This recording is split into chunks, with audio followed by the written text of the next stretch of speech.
Hello and welcome to True North EV. I'm James, and today we're talking about one of the most polarizing vehicles on the road, the Tesla Cybertruck. And the one that I drove was the Foundation series. Tesla Canada was kind enough to loan me one for a day, and let me tell you, it was quite the experience. This thing definitely turns heads. And as my 6-year-old son and his friends put it perfectly, it looks like it's ready for a zombie apocalypse. So buckle up because we're going to dive into what it's really like to drive this futuristic pickup through a Manitoba winter just before a blizzard hit. Spoiler alert, it's got some serious design quirks when it comes to Canadian weather. Let's start with the obvious. This truck looks like nothing else on the road. It's very much an attention grabber, and whether that's for good or bad really depends on who you ask. Personally, I'm a fan of the stainless steel, unpainted exterior. The loaner I had actually had some scratches above the driver's door, but here's the beauty of it. It doesn't matter. There's no paint to chip or peel, and more importantly for us Canadians, it's not going to rust.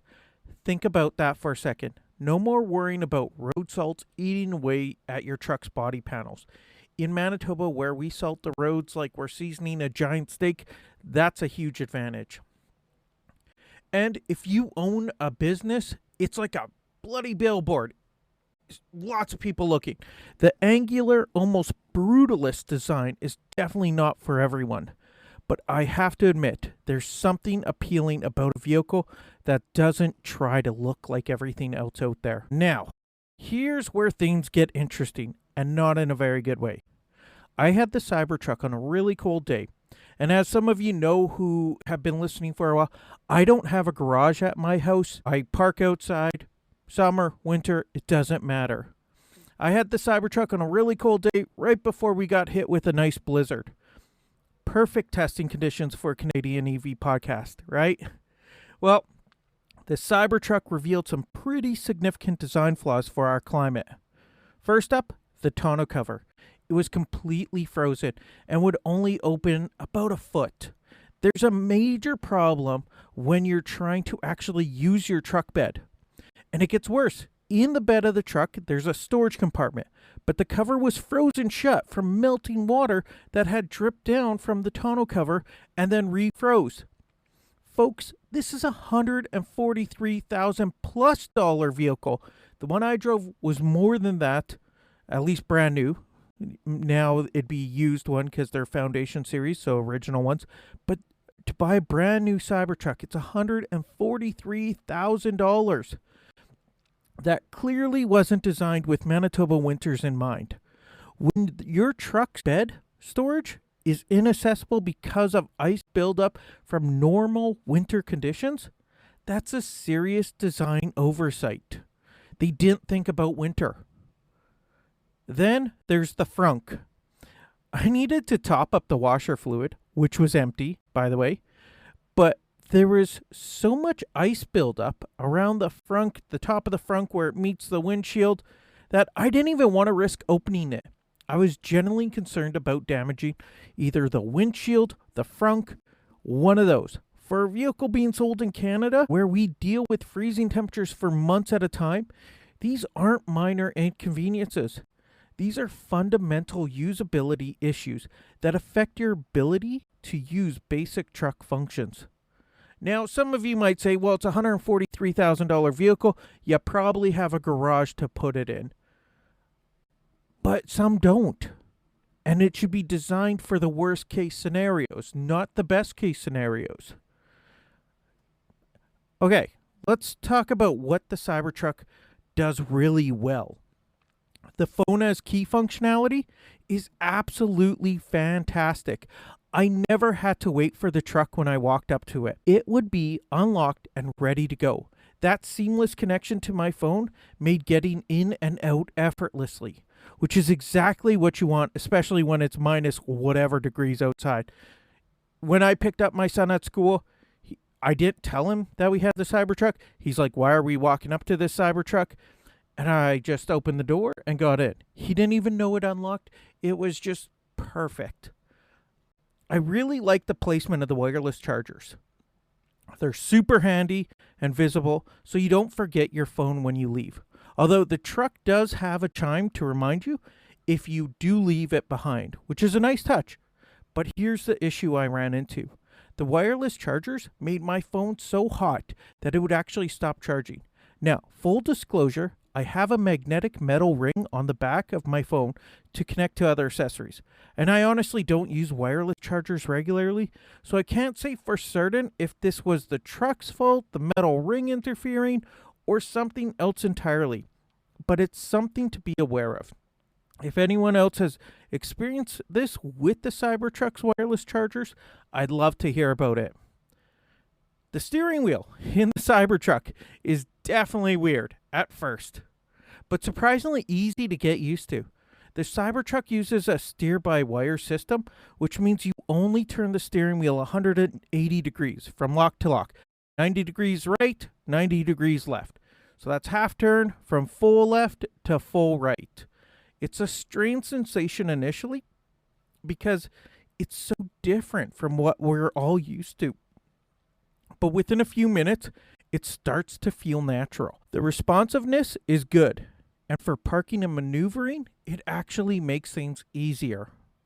There's something that'll divide people.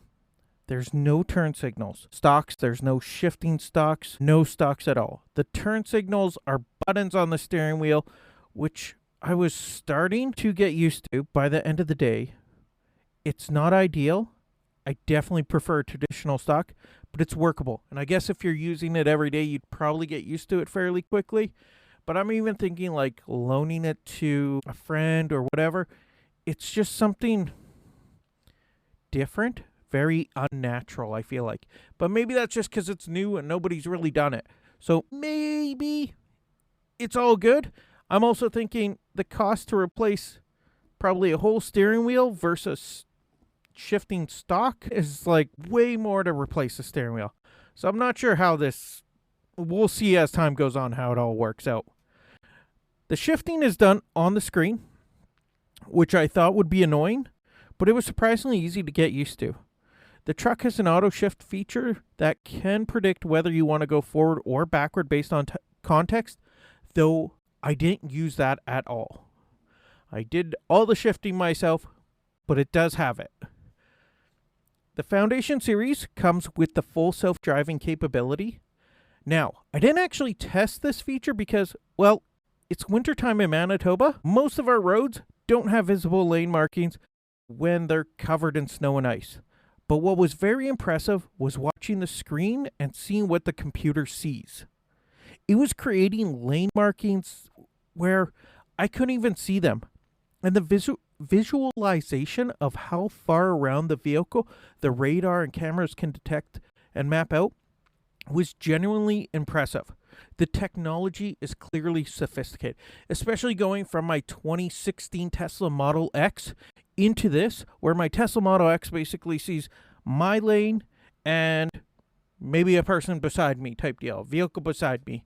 It doesn't see like 3 or 4 lanes around me. So it was like night and day with this going by my 2016 to essentially what, 8 years newer, 2025, 2024 Tesla Cybertruck Foundation series. Speaking of cameras, and this is important for Canadian buyers, it would be really nice if those cameras had sprayers on them. I had to clean them with my finger a couple of times during my day with the truck. When you're driving in slushy, salty winter conditions, cameras get dirty fast. If you're relying on these cameras for safety systems and self-driving features, they need to stay clean, especially with the Cybertruck. It has a rear view mirror, but you don't really use it, especially when the tonneau cover is frozen shut, because you need the camera then. So I did have to go clean it up, and yeah, it was kind of annoying, and depending on what kind of work you do, you get your finger all dirty, or you have to carry stuff with you to keep it all nice and clean. My youngest son, who's 6 years old, absolutely loved the screen in the back seat. It allowed him to watch Netflix, YouTube, and other content, which made him very happy. And a happy kid in the back seat makes a happy parent in the front seat. For families doing road trips, especially in Canadian winters, When you might be spending more time in the vehicle, this is genuinely a nice feature. And I believe you can hook up some Bluetooth headphones, or I don't believe I saw any plugins for headphones there, but so I think you can Bluetooth headphones it so that you don't have to listen to whatever they're watching in the backseat. The screen quality is also really good. It's easy to use and kept him entertained without needing tablets or any other devices. Here in Manitoba, our roads are, well, let's just say challenging.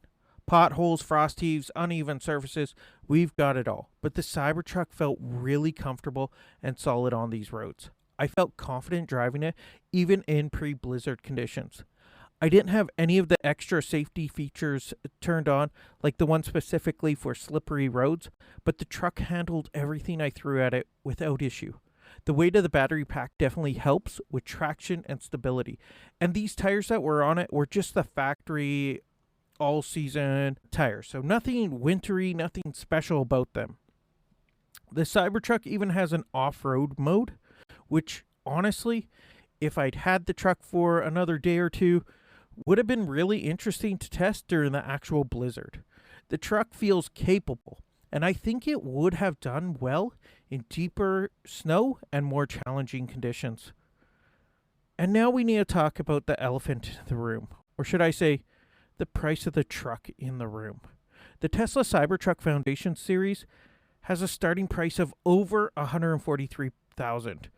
And that's, well, I guess $143,000 is just the Cybertruck now. So the Foundation Series would have been quite a bit more. You can't buy them new anymore. So $143,000 is what a brand new Cybertruck is going for these days. Base model. You can find used Cybertrucks going for about, I've seen some as low as $120 for the Foundation Series. But yeah, for context, that's more than most Canadians will spend on a house down payment. It's a lot of money for a truck. Now, Tesla does have the Cybertruck page up on their Canadian website, and you can find more details there. But here's what really puts the price into perspective. For about $20,000 less, so around $123,000, you can get something like the Chevy Silverado EV Max Range Trail Boss. The Silverado EV gives you a lot more traditional truck capability, more usable bed space, better winter weather functionality, a lot more range, and frankly, a design that won't have people either loving it or hating it with no middle ground. It's a serious competitor that offers a lot of what truck buyers actually need. I'm not saying the Cybertruck isn't worth considering, but at that price point, especially with the winter usability issues I encountered, it's a tough sell for a Canadian buyer who needs an actual working truck. And it does have a few plugs, but not as many as, the 50 or the Chevy Silverado Sierra trucks. So what's my final take on the Tesla Cybertruck Foundation Series after a day of Manitoba winter driving? It's an impressive piece of technology. The phone integration is seamless. The steer-by-wire system works better than you'd expect. The rear entertainment screen is great for families. And the unpainted stainless steel exterior solves the rust problem we all face here in Canada. But this is a big but. The frozen tonneau cover, the inaccessible bed storage, the ice-covered frunk, and the camera cleanliness issues show that this truck wasn't really designed for our Canadian climate.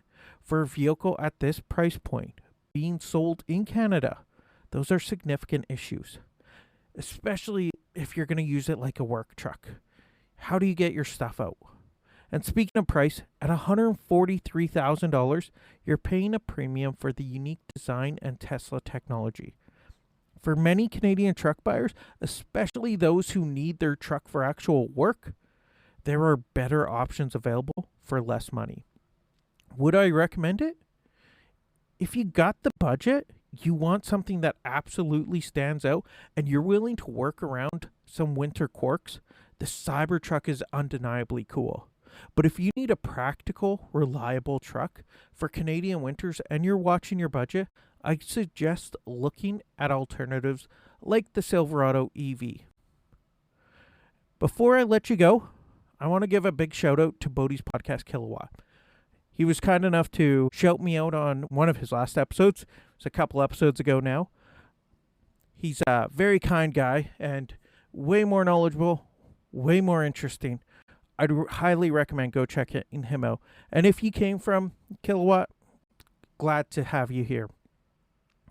And before you go, if you enjoyed this episode, please subscribe to wherever you get your podcasts and leave us a review. It really helps other EV enthusiasts find our show. And if you have a topic you'd like us to cover, send us your suggestions. This show is for all of us.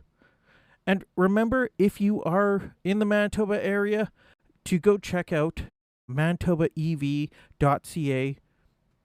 Great community they got going on there. And if you would like to email me or chat, you can send me an email at truenorthevpodcast@gmail.com. Thanks for listening to True North EV. I'm James, and I'll talk to you next time.